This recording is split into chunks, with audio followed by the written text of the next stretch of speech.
नमस्कार दोस्तों, स्वागत है आप सभी का आपके अपने YouTube channel drawing and painting with Manish sir में। मैं हूं मनीष। हमारी पेंटिंग की पिछली 2 टॉपिक जिनकी 3 क्लासेस थी वो अभी हमने कर लिए। अगर आपने अभी तक वो वीडियो नहीं देखे हैं तो उन्हें ज़रूर देख लें और अपनी थ्योरी कंप्लीट कर लें। और आज हमारा तीसरा टॉपिक होगा दादावाद, जिसमें हम सिलेबस को आगे बढ़ाते हुए बहुत ही महत्वपूर्ण टॉपिक जो है ये है उन्हें कवर करने जा रहे हैं। आज की क्लास आपके एग्ज़ाम के नज़रिए से बहुत ज़रूरी होने वाली है। जितने भी नए दोस्त या स्टूडेंट पहली बार चैनल पर आए हैं वो चैनल को सब्सक्राइब जरूर कर लें ताकि आगे आने वाली क्लास की PDF और वीडियो आपसे मिस ना हो। तो चलिए अपनी नोटबुक और पेन तैयार करिए। बिना किसी देरी के शुरू करते हैं आज की हमारी चौथी क्लास और तीसरा टॉपिक दादावाद से। दादावाद जो आंदोलन था इसका समय था 1916 और 1922। आपका ध्यान गया होगा इस फोटो पे।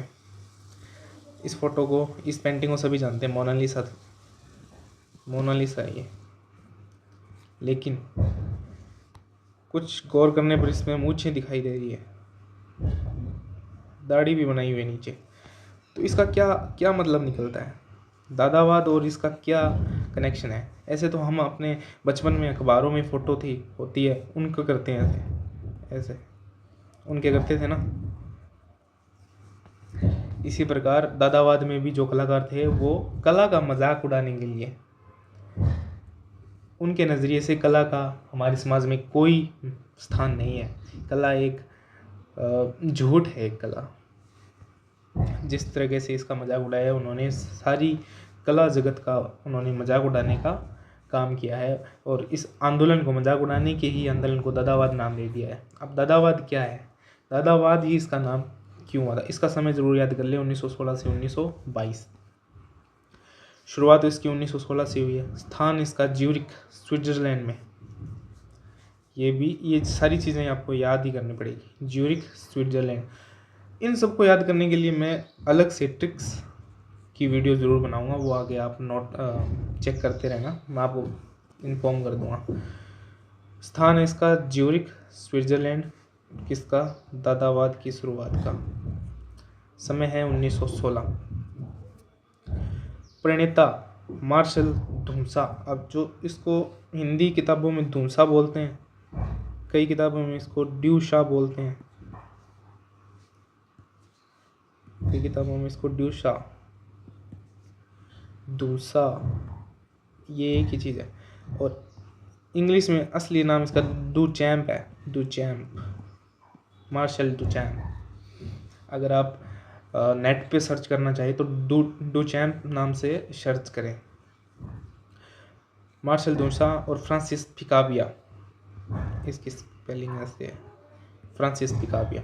अगर इसकी आपको पेंटिंग्स वगैरह देखनी है तो फ्रांसिस पिकाविया नाम से आप सर्च कर सकते हैं। ये सारी पेंटिंग, ये लहूक नाम से पेंटिंग बनाई थी डूसा ने, मार्शल डूसा ने लहूक नाम से पेंटिंग बनाई थी जिसमें मोनालिसा की मूंछें बनाकर उसका मजाक उड़ाया था। तो दादावाद का नामकरण कैसे हुआ? दादावाद का नामकरण हुआ, इसके पीछे एक अनोखी कहानी है। इसमें जर्मन फ्रेंच शब्दकोश, ये जो है ये जर्मन फ्रेंच शब्दकोश है, यानी एक डिक्शनरी है। इसको चाकू से खोला गया, चाकू मार के इसको खोला या फाड़ा, तो जो शब्द पहले निकलेगा वही हम नाम रख देंगे। ये सारे मतलब हिले हुए दिमाग के सनकी लोगों का ये एक मतलब संगठन था दादावाद।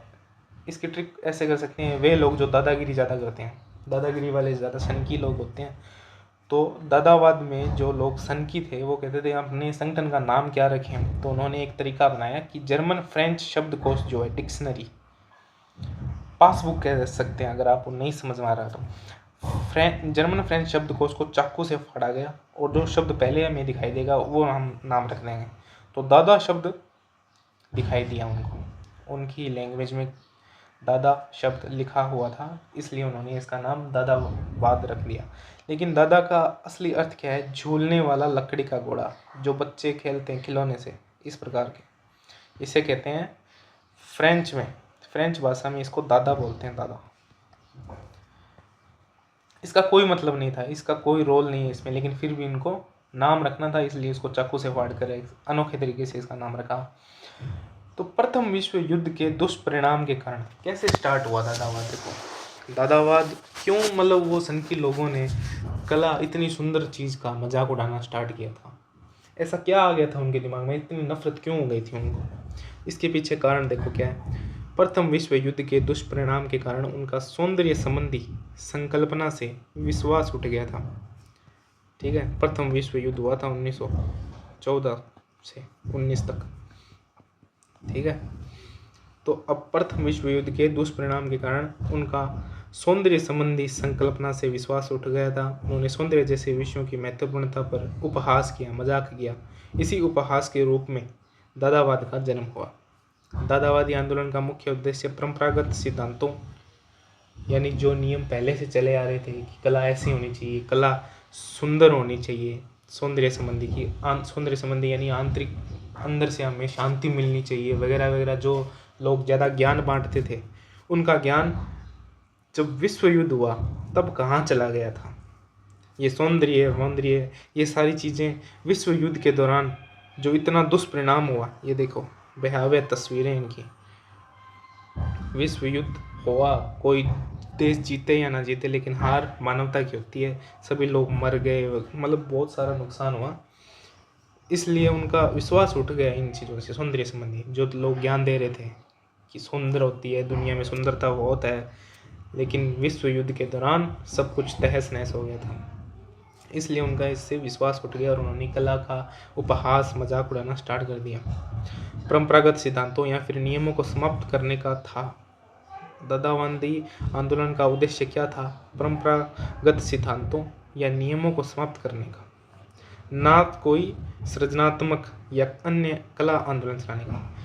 जिस तरह बाकी आंदोलन थे, भविष्यवाद, भाववाद, नवशास्त्रीयतावाद, रोमांसवाद, इनका एक अलग विचारधारा थी कि हम ऐसे अपनी सुंदरता को, तो ये सारे जो वाद थे जो पहले से उनकी जो विचारधारा थी कि हम अपने उद्देश्य या अपने आंतरिक शांति, सौंदर्य प्राप्ति के लिए हम अलग तरीके से इसको, कला को बनाएंगे। लेकिन इसका कोई सिद्धांत नहीं था। इसका सिद्धांत सिर्फ इतना था कि जो पुराने से नियम थे उनको ख़त्म करना, उनकी कोई मान्यता नहीं है। विश्व युद्ध के दौरान सब कुछ तहस नहस हो गया था, तो तब कहाँ गए थे आप लोग? वैसे इस तरह की बातें वो सन के लोग करते थे। दादावादी आंदोलन के कलाकार काव्य या कला को अभिव्यक्ति का साधन नहीं मानते थे। वो अभिव्यक्ति यानी अपनी अंदर की भावना दूसरों के सामने प्रकट करना, बताना उनको अंदर की भावना, तो ये सब काव्य और कला इसका साधन नहीं मानते थे दादावादी लोग। हर चीज़ का ये खंडन करते थे। उन्होंने विश्व युद्ध में सौंदर्य कल्पना का अंत देख लिया। उनका नैतिक मानवीय मूल्यों से विश्वास उठ गया था, जिस कारण उनके मन में सत्यम शिवम सुंदरम की कल्पना भी नष्ट हो गई। इसी कारण उन्होंने इस नकली सौंदर्य मानवीय मूल्यों का उपहास किया, मजाक उड़ाया उनका। इस तरह से क्या है कि ये कला, इसमें मूछें, दाढ़ी बनाकर, और भी आगे बहुत सारे इनके रास्ते हैं, किस तरह इन्होंने मजाक उड़ाए वो आगे हम देखेंगे। मानवीय जीवन मूल्यों को नष्ट होना और जीवन के प्रति निराशा व नकारात्मक विचारधारा बलवती होना, यह ऐसे कारण थे जिन्होंने दादावादियों को सौंदर्य विरोधी बना दिया था इनको, क्योंकि ये सब जीवन के मूल्य ये सब नष्ट हो गए थे। प्रथम विश्व युद्ध में बहुत सारी लोगों का नुकसान बहुत हुआ। उनके अनुसार संसार अर्थहीन है। इसी विचार से वे कला विरोध प्रदर्शन करने के लिए प्रेरित हुए। इस प्रकार की उन्होंने पेंटिंग्स बनाई जिसका कोई मतलब नहीं है। पुरानी बस टिकटें, ये देखो पुरानी बस टिकटें लगा दी, जो हाथ में आया वो इसके ऊपर चिपका दिया, नोट चिपका दिया, अखबारों के टुकड़े, गत्ते, ये सब जो हाथ में आया उनको काट काट के चिपका दिया और ये बन गई पेंटिंग। इसलिए ऐसा करके उन्होंने मजाक उड़ाने की कोशिश की, उपहास किया है। दादावादियों की प्रदर्शनी में पुराने बस टिकट, रस्सी के टुकड़े, पुरानी खराब घड़ियां, कबाड़ का सामान, लकड़ी के गुटके, टूटे बटन, पुराने चित्र, कबाड़ आदि रखकर अजीब अनोखी शीर्षकों से प्रदर्शित किया जाता था, क्योंकि वे लोक कला का मजाक उड़ाने के लिए बने थे।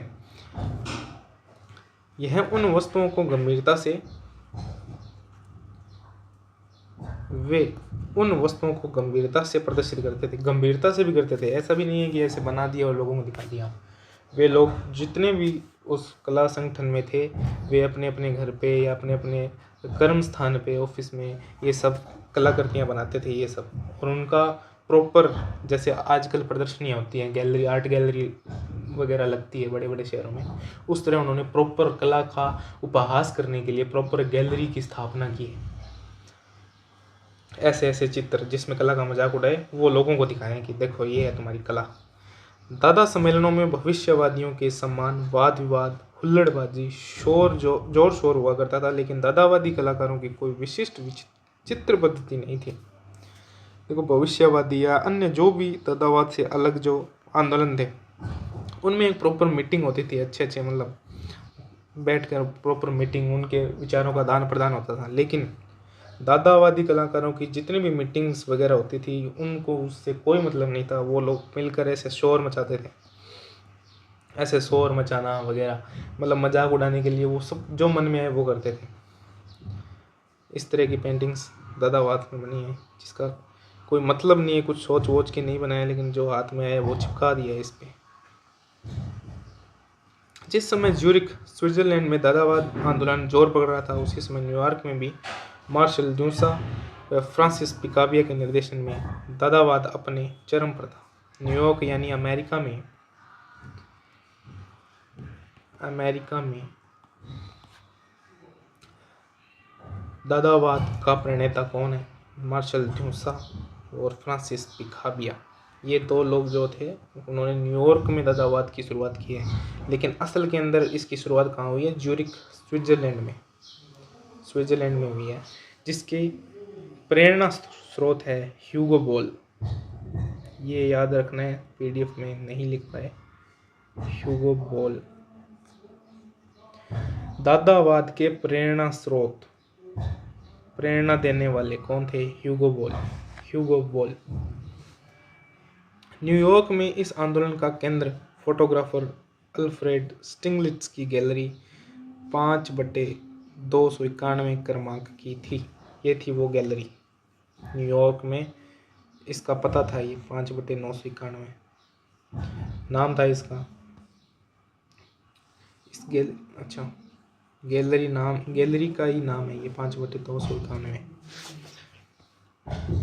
इसमें वे लोग अपनी प्रदर्शनियाँ करते थे। काव्य के दादावादी आंदोलन में शामिल होने से दादावादी चित्रण पद्धति की एक निजी शैली विकसित हो गई थी। दादावाद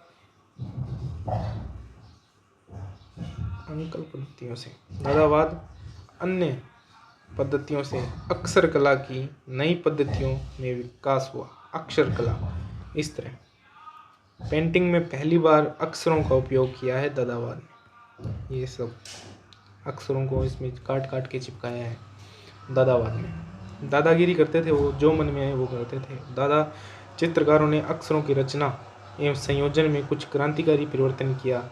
यह अक्षरों के तिरछे अंकित करते थे तथा उन अपेक्षित स्थानों पर ऐसे ही लगा देते थे। अनपेक्षित स्थानों पर ऐसे ही, अनपेक्षित यानी जहाँ पर नहीं होना चाहिए, जो मन में आए पेंटिंग में चिपका दिया। अनपेक्षित स्थानों पर ऐसे ही लगा देते थे इस तरह। ये देखिए, इस चित्र का कोई मतलब नहीं है, काट के इस पर लगा दिया। और ऐसी मूर्तियां भी बनी हैं दादावाद में। 1920 ईस्वी में पेरिस में प्रदर्शनी में दादावाद का चरमोत्कर्ष देखने को मिलता है। दादावाद का चरमोत्कर्ष कब देखने को मिला? 1920 पेरिस प्रदर्शनी में, याद करने योग्य। इस समय चित्र और मूर्तियां दोनों बने, इस तरह की मूर्तियां भी बनी हैं। 1921 में माउंटगन गैलरी सेलन पेरिस में कला प्रदर्शनी आयोजित की, जो दादावाद का अंतिम चरण माउंटगन गैलरी पेरिस में 1921 में अंतिम चरण था। इसको बोलते हैं गैलरी। जैसे यहाँ पे चित्र लगा दिया, यहाँ पे आम लोग यहाँ से चित्र देखते हुए जाते हैं।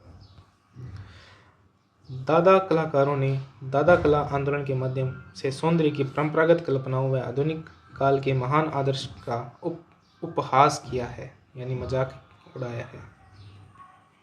दादावाद का जन्म मानव विकास यंत्र युग व शिष्टाचार की निंदा के लिए हुआ था। यंत्र युग यानी मशीनों का दौर। आज से 100 साल पहले कोई मशीनें नहीं थी, थोड़ी बहुत थी, लेकिन अब जो दौर चल रहा है वो मशीनों का युग है। मशीनें आ गई, बंदूकें चल गई, मशीन गन आ गई, टैंक आ गए, तो उसी से युद्ध हुआ था और उस युद्ध की ये निंदा करते हैं। तो दादावाद का जन्म क्या हुआ? मानव विकास का जो यंत्र युग है, शिष्टाचार की निंदा, इन सब की निंदा करने के लिए दादावाद का जन्म हुआ था। पिकाबिया की कृति है कामुकता का प्रदर्शन, इसी उद्देश्य को लेकर बनाई गई थी। ये है पिकाबिया, फ्रांसिस पिकाबिया की कलाकृति है कामुकता का प्रदर्शन। दादा कलाकारों ने कोलाज यानी जिसमें पेंटिंग में कुछ भी अखबार, रद्दी, प्लास्टिक या बटन काट कर चिपका कर कोई कलाकृति बनाना, उसे कोलाज बोलते हैं। फोटो मोन्ताज यानी फोटो को काट कर कोई कलाकृति बनाना। असेंबलेज व रेडीमेड आदि तकनीक में कार्य किया। दादावाद के प्रकाशन यानी दादावाद के अंदर जो पत्रिकाएं वगैरह छपी उनके बारे में पढ़ेंगे। 1913 में स्टिग्लिट्ज की मासिक पत्रिका में दादावाद के समान कविताएं, रेखाचित्र प्रकाशित हो रहे थे। 1915 में 291 नामक मासिक पत्रिका का प्रकाशन हुआ। 291 नामक मासिक पत्रिका का प्रकाशन कब हुआ? 1915 में। दादा के 5 अंक यानी 5 कॉपी ज्यूरिख व अंतिम के 2 अंक पेरिस में प्रकाशित हुए। बर्लिन से क्लब दादा एवरीमैन हिज ओन फुटबॉल, ये पत्रिकाओं के नाम है। दादा अलमांक प्रकाशन होते रहे। अब पढ़ते हैं फ्रांसिस पिकाबिया के बारे में। फ्रांसिस पिकाबिया कौन थे? ये थे फ्रांसिस पिकाबिया, चित्र बना रहे हैं यहाँ पर। जन्म होता है 1979 में, जन्म होता है 1879 में, मृत्यु 1953 ईस्वी में। फ्रेंच चित्रकार थे, इलस्ट्रेटर थे, लेखक थे, संपादक, डिजाइनर भी थे।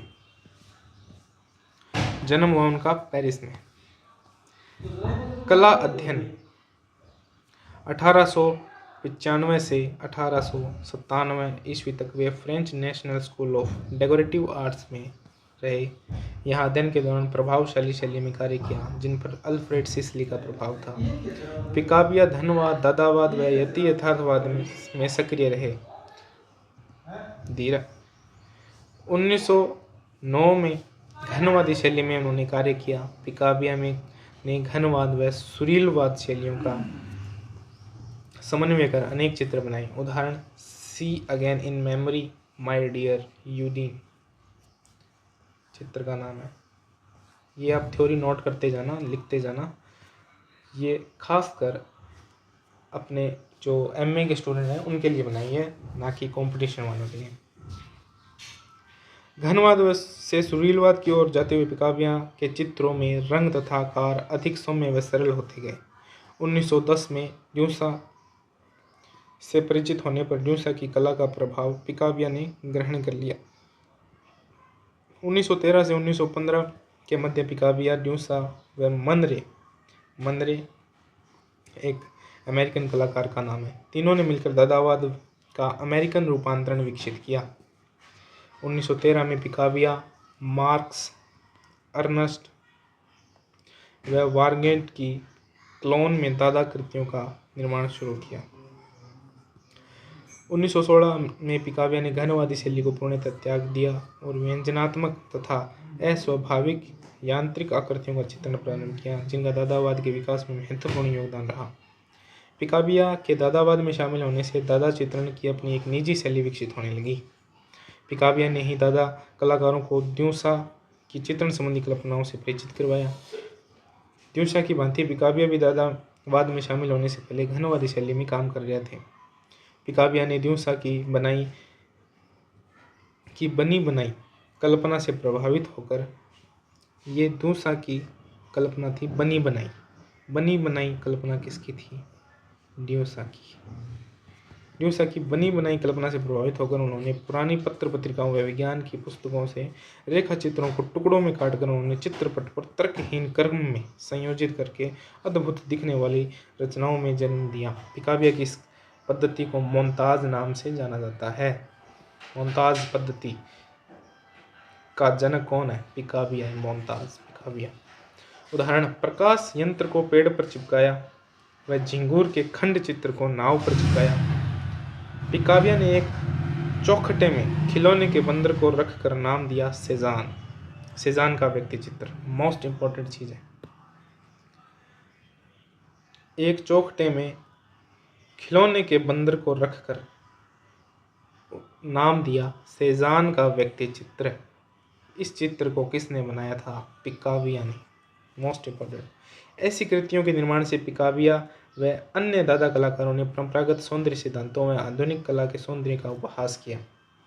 1916 ईस्वी में पिकाविया बार्सिलोना यूरोप में रहे, जहां व्यंग्यात्मक जर्नल 391 का प्रथम अंक प्रकाशित किया। 1922 ईस्वी में पेरिस गए, जहां अति यथार्थवाद के प्रसार में महत्वपूर्ण योगदान दिया। पिकाविया ने के दादावाद में सम्मिलित होने से दादावाद को अपना एक निजी स्वरूप प्राप्त होने लगा। उनकी प्रमुख कृतियां कौन सी है? ये चीज़ें याद रखने जरूरी है। कामुकता का प्रदर्शन जो हमने ऊपर देखी थी, इससे ही स्टार्ट हुआ था दादावाद।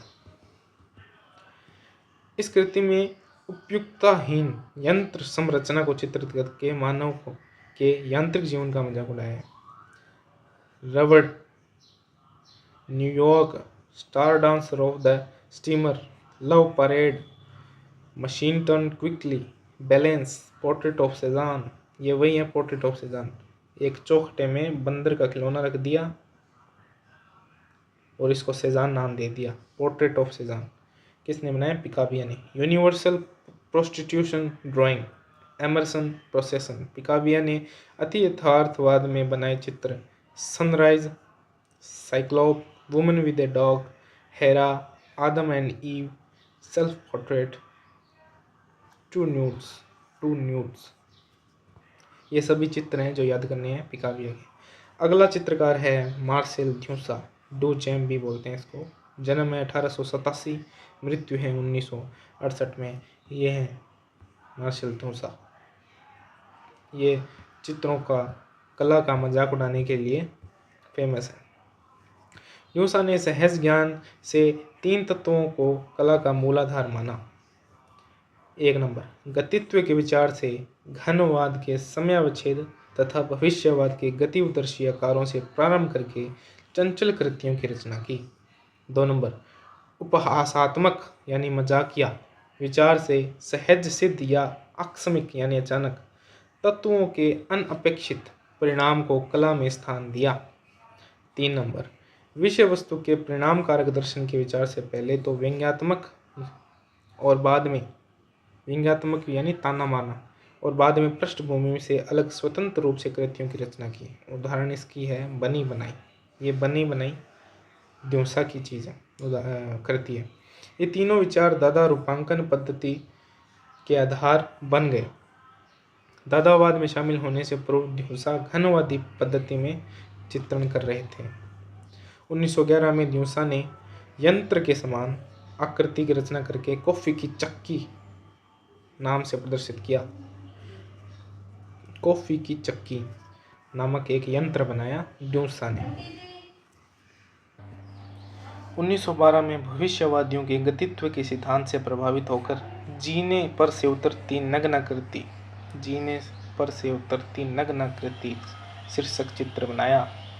जीने पर से उतरती नग्न कृति चित्र किसका है? ड्यूसा का। 1914 में ड्यूसा ने बनी बनाई अर्थात प्राप्त वस्तुओं को अपरिचित अनोखे वातावरण में रखकर विचित्र शीर्षकों से प्रदर्शित किया।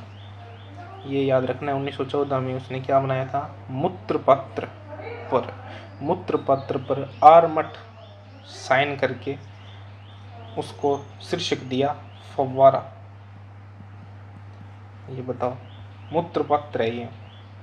मूत्रपात्र का मतलब जो टॉयलेट्स के अंदर बाथरूम करने के लिए जो लगाए होते हैं आदमियों के लिए, इसको भी प्रदर्शित कर दिया आर्मट नाम लिख के। किसकी कृति है? ड्यूसा की। मोस्ट इंपॉर्टेंट है, आर्मट कृति किसकी है? ड्यूसा की। आर्मट तो इसने साइन किए हैं, हस्ताक्षर किए हैं, लेकिन इसका शीर्षक है फव्वारा। ड्यूसा के अनुसार बनी बनाई की परिभाषा, ऐसी कलाकृति जिसका कोई कलाकार नहीं होता। ड्यूसा स्वयं को कला विरोधी मानते थे। 1914 में ड्यूसा न्यूयॉर्क गए। 16 में ड्यूसा ने साइकिल को कुर्सी पर रखकर अपनी प्रथम चंचल कृति की रचना की। साइकिल को कुर्सी पर रख दिया, बस वो बन गई चंचल कृति। मोनालिसा की प्रतिकृति पर मूंछ चित्रित कर लहूक शीर्षक से प्रदर्शित किया, जो हमने सबसे पहले देखा था। इसका नाम है लहूक। ये भी ड्यूसा की कृति है, ड्यूसा की। मोनालिसा की प्रति पर मूंछें चित्रित करके लहूक नामक चित्र किसका है? ड्यूसा का, जिसका जन्म हुआ है 87 में, 1887 में।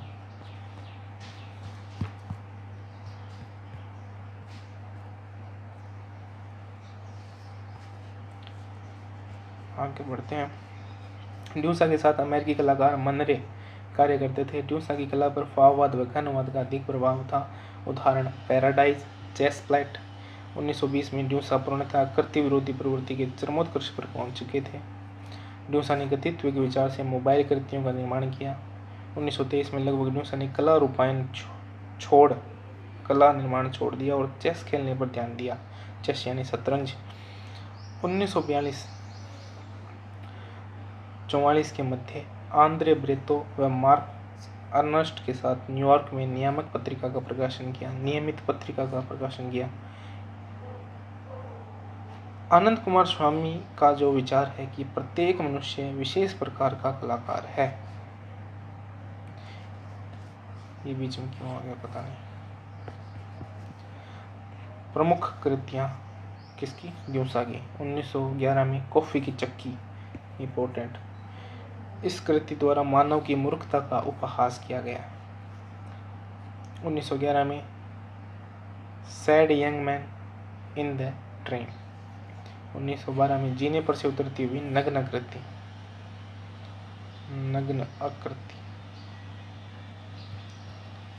न्यूड डिसेंडिंग ए स्टेयरकेस इंग्लिश के अंदर। भविष्यवादियों के कृतित्व के सिद्धांत से प्रभावित होकर बनाया था जीने पर से उतरती नग्न आकृति। 1912 में यह कृति सेलन द इंडिपेंडेंस में प्रदर्शित हुई। ये गैलरी का नाम है, प्रदर्शनी का नाम है, जो कि पेरिस में है। 1913 में आर्मरी शो न्यूयॉर्क में प्रदर्शित हुई। क्या? जीने पर से उतरती नग्न आकृति। 1912 में king and queen surrounded by Swift nudes. Bridge 13 में बाइसिकल व्हील, कुर्सी के ऊपर साइकिल रख दी थी। 1914 में बनी बनाई चॉकलेट ग्राइंडर, बॉटल रैक। 1915 में in advance of broken arm और 1917 में फव्वारा। हमने क्या लिखा था?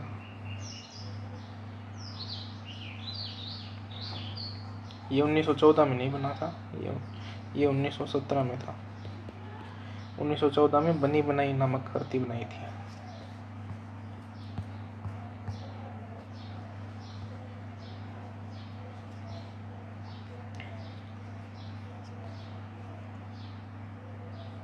उन्नीस 1917 में प्रदर्शनी में मूत्र पत्र पर आर मठ नाम से हस्ताक्षर कर फव्वारा नाम से प्रदर्शित किया।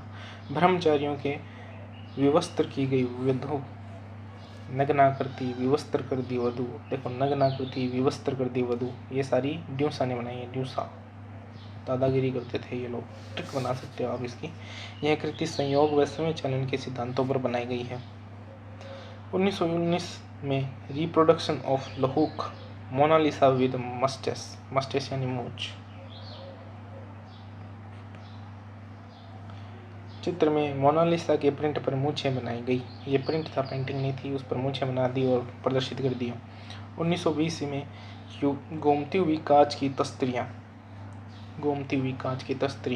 कॉफ़ी की चक्की भी घूमती है, और घूमती हुई कांच की तस्तरियाँ, ये घूमने वाली चीज़ कौन बना रहा है? ड्यूसा।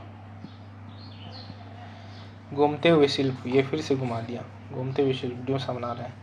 The large glass, the bright strip where by her bachelor even, ये चित्रों के नाम है।